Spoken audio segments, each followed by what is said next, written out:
আপনারা আমাদের প্রার্থীদেরকে আশীর্বাদ করুন, আপনাদের মূল্যবান ভোটগুলো আনারস চিহ্নে ছাপ দিন। আসুন আমরা জাতি উপজাতি মিল বন্ধনের মধ্য দিয়ে আগামী দিনে এই আড়ালিয়ার রাস্তাঘাট, পানীয় জল এবং বৃদ্ধ ভাতা এবং গরিব মেহনতি মানুষের স্বার্থে আমাদের এই পঞ্চায়েতের তীব্রমতার প্রার্থীরা আগামী দিনে কাজ করবে। আপনাদের একটা ভোট আগামী 5 বছরের দিশা দেখানোর ভোট।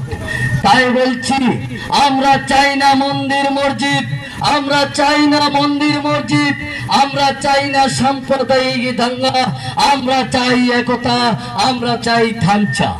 আমাদের মূল মন্ত্র, আমাদের মহারাজের মূল মন্ত্র, এই ত্রিপুরা রাজ্যে আমরা সবাই বিভিন্ন জাতের বিভিন্ন ধর্মের আমরা একসাথে চলতে চাই, আমরা শান্তির বার্তা দিতে চাই।